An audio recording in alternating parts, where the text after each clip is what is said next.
নীলফামারীর সৈয়দপুর বিসিক শিল্পনগরের একটি সিলগালা গোডাউন থেকে জব্দ করা ৮৮ টন নিষিদ্ধ কীটনাশক উধাও হয়ে গেছে। গত ২৯ জুলাই বিষয়টি জানাজানি হলেও এখনো এর কোনো হদিশ মেলেনি। হয়নি কোনো মামলাও। ২ কোটি টাকার মালামাল উধাও হয়ে যাওয়ার ঘটনায় চাঞ্চল্য তৈরি হয়েছে এলাকায়। সিলন টি রপ্তানিতে শীর্ষে। নীলফামারীর সৈয়দপুরে বিসিক শিল্পনগরী, এখানেই একটি গুদামে জব্দ করা ৮৮ টন নিষিদ্ধ কীটনাশক ব্রিফার G5 রাখা ছিল, কিন্তু ২ কোটি টাকার বালাইনাশক এখান থেকে উধাও হয়ে গেছে। ঘটনাটি সামনে আসে ২৯ জুলাই। নির্বাহী ম্যাজিস্ট্রেট মাহমুদুল হাসান জব্দকৃত নিষিদ্ধ বালাইনাশক ধ্বংস করতে গেলে দেখতে পান গুদাম ফাঁকা। ৯৩ টনের মধ্যে ৮৮ টনই গায়েব। পরে ম্যাজিস্ট্রেট ধ্বংস অভিযান পরিচালনা না করেই চলে যান। তৎকালীন সৈয়দপুর উপজেলার সম্মানিত সহকারী কমিশনার নির্বাহী ম্যাজিস্ট্রেট ওনার উপস্থিতিতে জব্দ করা মালামাল সিলগালা করা ছিল এবং তার তদারকির দায়িত্ব তৎকালীন বিসিক কর্মকর্তাকে দেওয়া ছিল এবং সিলগালা অবস্থায় মালামাল অক্ষত অবস্থায় রাখা ছিল। আমি তো এটা আর কিছু মন্তব্য করতে পারছি না।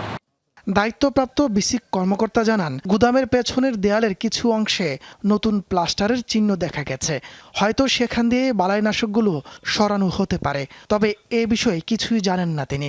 আমি প্রতিদিন এটা খোঁজখবর রেখেছি।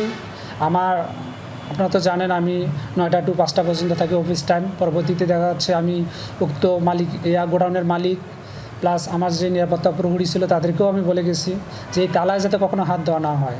সবাই সতর্ক ছিল, বাট তারপরও চোরেরা কীভাবে যেন এটা আর কি অপসারণ করেছে এটা বলতে পারছি না। ২০২৪ সালের ২৫ জুন বিসিকের গুদাম থেকে নিষিদ্ধ বালাইনাশক যশোরে নেয়ার সময় প্রশাসনের অভিযানে ধরা পড়ে। পরে কৃষি কর্মকর্তার মামলায় ৫৭ দিন কারাগারে ছিলেন কীটনাশকের মালিক মনোয়ার হোসেন।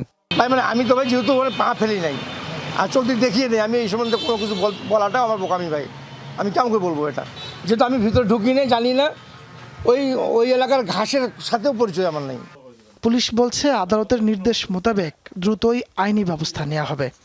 যখন ধ্বংস করবে এমত অবস্থায় সবারই মনে একটা যে মালামাল তো অনেক, এখানে মাল তো কই বেশি, একটা তো মাল নাই, ধ্বংস হয়নি ওই দিন। এখন পরবর্তী বিজ্ঞ আদালতের আদেশ যেভাবে হবে সেভাবে আমরা কাজ করব।